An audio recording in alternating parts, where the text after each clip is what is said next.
Hello everyone and welcome to the Lore Archive. Today on our Warframe lore entry, we are going to be covering the existence of Umbra.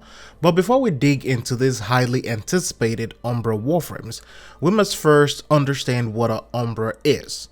In definition, Umbra is a dark shadowed side of the moon. The side without light, just in total darkness. According to the lore of Warframe, Umbra would be considered something contrary to the will of the Orokin, since the Orokin consider themselves to be this magnificent and bright light.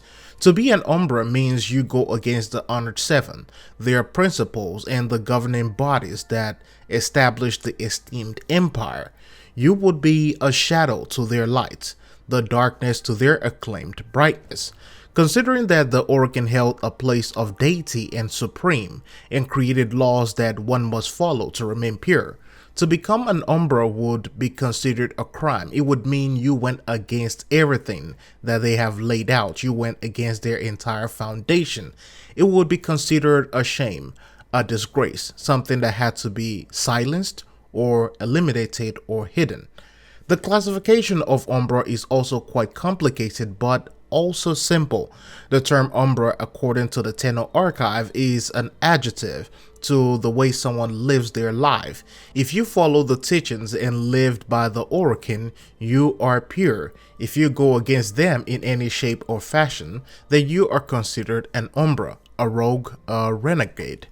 In fact, a regular person or a Tenno can become or be classified as an Umbra, and most of the Tennos that we see right now will be classified as Umbra, since they went against the Orokin teachings, or in other words, they will be considered a shadow.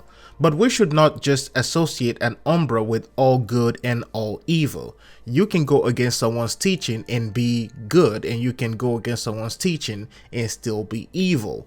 In other words, the Umbra is likely someone who is conscious. An Umbra can do great good, and an Umbra can also be responsible for great evil. For humans and Tennos, being an Umbra is an easy task. It's as easy as making your own decision. However, when it comes to Warframes, it is very difficult. It is a very difficult task. Warframes are created from the amalgamation of humans and infestation. During this process of corruption, they lose themselves, their identity, their minds, and their soul. Everything is lost to the transference plane.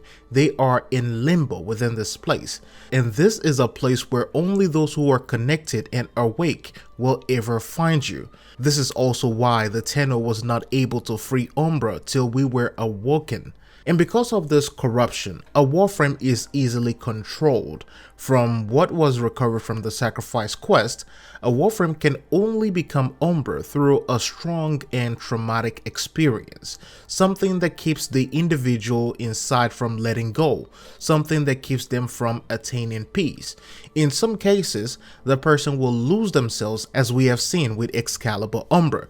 They go insane, and this is something that will likely be found in most individuals who did not volunteer for that Warframe experiment.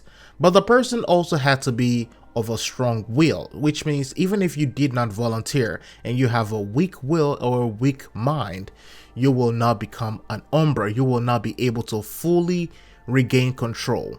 Now, most subjects who became Warframes were lost to the weave. They gave up and surrendered to be controlled, just as some Tennos did as well. Some would say that some of them are too weak, so they became regular Warframes. They became puppets and are easily controlled. This is why the existence of another Umbra frame in this origin system is like finding a unicorn. They are very rare, and one very close candidate according to the lore of the game is going to be Rhino.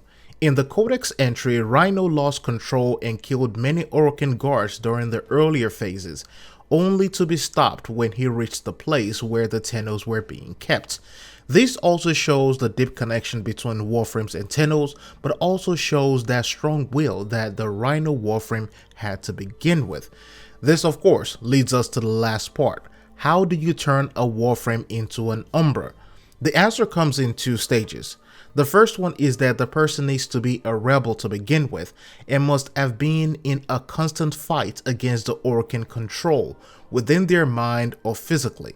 Secondly, the person must want to be found, which means no one can free you or make you an Umbra if you don't want to be that to begin with.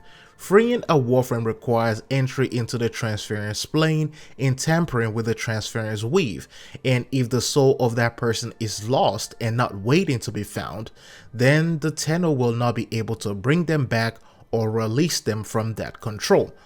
All Tennos, as I've said earlier, are Umbra because they went against the light, but as for Umbra frames, they are a rare occurrence, a very rare commodity within the Origin system.